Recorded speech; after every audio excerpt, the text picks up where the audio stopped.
Assalamualaikum warahmatullahi wabarakatuh. Selamat pagi.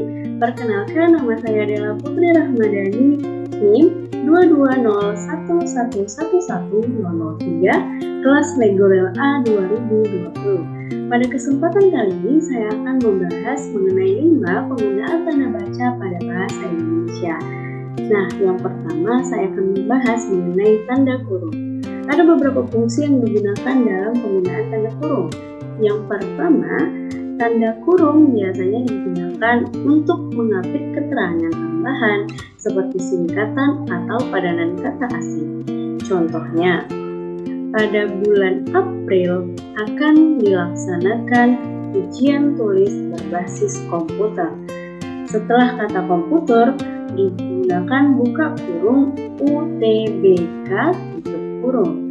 UTBK pada tanda kurung tersebut menunjukkan kalimat penjelas atau penjelasan dari ujian tulis berbasis komputer. Kemudian yang kedua, gawai buka kurung handphone tutup kurung termasuk ke dalam kebutuhan primer. Handphone pada tanda kurung menunjukkan padanan kata gawai yang berbahasa asing bahasa Inggris. Kemudian untuk yang kedua, tanda kurung biasanya digunakan untuk mengapit keterangan atau penjelasan yang bukan bagian utama kalimat. Contohnya itu puisi Trenggono yang berjudul Ubud. Buka kurung, nama tempat yang terkenal di Bali pada tahun 1972. Jadi di dalam kurung tersebut merupakan penjelas dari Ubud, yaitu salah satu tempat yang terkenal di Bali, tempat yang paling terkenal di Bali seperti itu. Kemudian yang ketiga, tanda kurung juga bisa digunakan untuk mengapit kata yang keberadaannya di dalam teks dapat dimunculkan atau dapat juga dihilangkan. Contohnya itu, mahasiswa jurusan Bahasa Indonesia itu berasal dari buka kurung kota tutup kurung Medan. Jadi kota dalam tanda kurung merupakan penjelas dari kata Medan, yang artinya Medan merupakan sebuah kota di Sumatera Utara, Indonesia, seperti itu. Kemudian yang keempat, tanda kurung juga bisa digunakan untuk mengapit huruf ataupun angka sebagai penanda perincian yang ditulis ke samping atau ke bawah di dalam kalimat. Contohnya itu lampiran di surat lamaran kerja. Contohnya, berikut saya lampirkan berkas untuk melengkapi surat lamaran kerja. Titik, kemudian buka kurung 1 tutup kurung daftar riwayat hidup, koma, kemudian ke bawah buka kurung 2 tutup kurung ijazah terakhir, koma, dan ke bawah lagi buka kurung 3 tutup kurung surat keterangan kesehatan. Jadi tanda kurung ini membantu perincian baik itu angka ataupun huruf dalam suatu kalimat. Baik, selanjutnya untuk tanda baca yang kedua adalah tanda baca tanda seru. Tanda seru ini biasanya digunakan untuk mengakhiri ungkapan yang menggambarkan kegaguman, kemudian perintah ataupun larangan, kemudian emosi ataupun seruan. Contohnya itu, tutup pintu itu. Setelah kata itu digunakan tanda seru. Kalimat tersebut menunjukkan bahwa tutup pintu itu merupakan kalimat perintah. Kemudian yang kedua, jangan sentuh air panas itu. Tanda seru. Tanda seru pada jangan sentuh air panas itu menunjukkan akhiran ungkapan yang berbentuk larangan. Maksudnya agar seseorang ataupun orang tidak menyentuh air panas itu. Nah, untuk contoh yang ketiga, aku berjanji. Setelah kata berjanji digunakan tanda seru. Tanda seru pada kalimat aku berjanji menunjukkan bahwa kalimat tersebut mengakhiri ungkapan yang berbentuk kesungguhan seseorang. Seperti itu. Kemudian untuk tanda baca yang selanjutnya, yaitu tanda baca yang ketiga, adalah tanda baca garis miring. Ada beberapa fungsi yang digunakan pada penggunaan garis miring. Yang pertama, tanda garis miring digunakan dalam nomor surat, nomor pada alamat, dan penandaan masa 1 tahun. Contohnya ini nomor dalam surat resmi contohnya.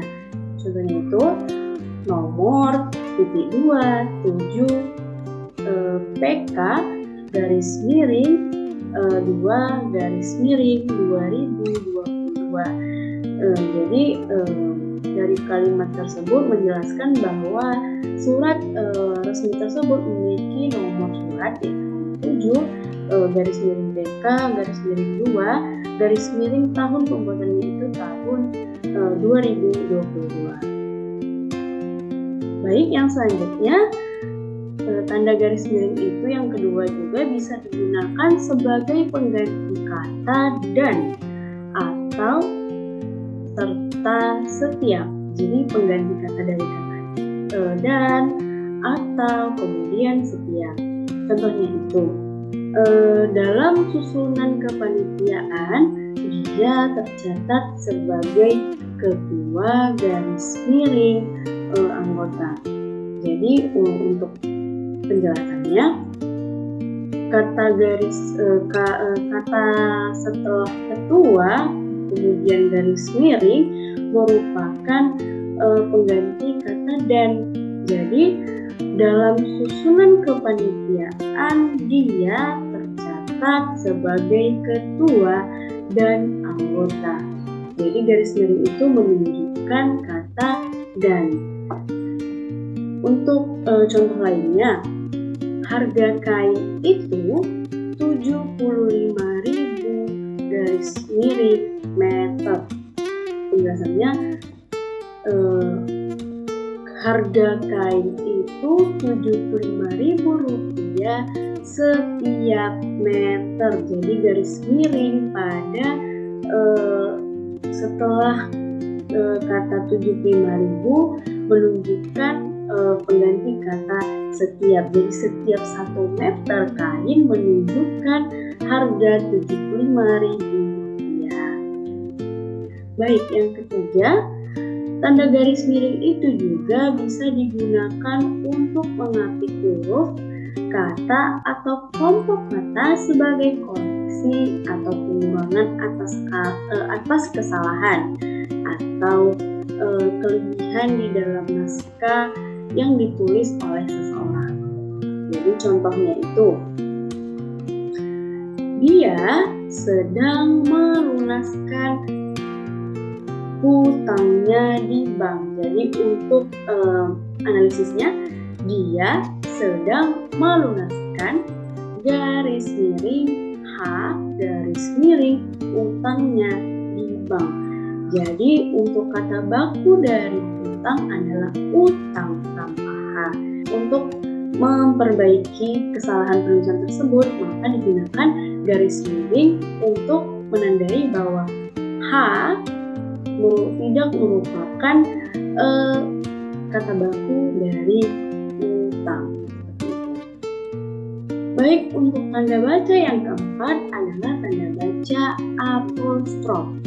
Tanda baca apostrof dapat digunakan untuk menunjukkan penghilangan bagian kata ataupun bagian angka tahun dalam konteks tertentu. Jadi untuk contohnya itu, dia kan Surati. Apostrof sebelum kata kan menunjukkan kata akan. Jadi dia akan Surati. Kemudian contoh yang kedua, malam apostrop lah tiba. Apostrop sebelum kata lah menunjukkan kata telah. Jadi apabila disesuaikan malam telah tiba. Nah, untuk tanda baca apostrop ini biasanya sering kita dapatkan di beberapa puisi-puisi seperti itu. Baik, yang selanjutnya tanda baca yang kelima adalah tanda baca tanda tanya. Ada beberapa fungsi penggunaan tanda tanya di dalam kalimat. Yang pertama, tanda tanya digunakan pada akhir kalimat tanya. Nah, mungkin teman-teman ataupun beberapa dari kita sudah paham tentang penggunaan tanda tanya di akhir kalimat tanya tersebut. Untuk contohnya, siapa pencipta lagu Indonesia Raya? Setelah kata raya digunakan tanda tanya. Dalam kalimat ini menunjukkan bahwa kalimat tanya tersebut mempertanyakan mengenai siapa pencipta lagu Indonesia Raya yang diikuti dengan tanda tanya. Kemudian yang kedua, bagaimana tsunami bisa terjadi? Setelah kata terjadi, maka digunakan tanda tanya sebagai penanda bahwa kata tersebut merupakan kalimat tanya. Baik, untuk yang kedua, tanda tanya itu juga bisa digunakan di dalam tanda kurung untuk menyatakan bagian kalimat yang diragukan atau yang kurang dapat dibuktikan kebenarannya. Untuk contohnya itu, Monumen Nasional dibangun pada tahun 1961, buka kurung, tanda tanya, tutup kurung. Tanda tanya pada kalimat Monumen Nasional dibangun pada tahun 1961 menunjukkan bahwa data tersebut atau kalimat tersebut masih diragukan kebenarannya atau kalimat tersebut belum valid datanya, tapi kalimat atau tanda tanya tersebut menunjukkan perkiraan bahwasanya Monumen Nasional itu kira-kira sudah dibangun pada tahun 1961 seperti itu. Kemudian untuk contoh yang kedua, politik etis didirikan pada tahun 1870, buka kurung, tanda tanya, tutup kurung, oleh Belanda. Jadi tanda tanya pada kalimat tersebut menunjukkan bahwa politik etis tersebut belum menunjukkan kevalidan data apakah benar didirikan pada 1870 atau tidak dan masih diragukan kebenarannya. Namun kalimat tanda tanya ini memperkirakan bahwa sekitar 1870 itu sudah dilakukan politik etis pada masa pemerintahan Belanda. Seperti itu. Demikian pemaparan saya mengenai 5 penggunaan tanda baca pada bahasa Indonesia.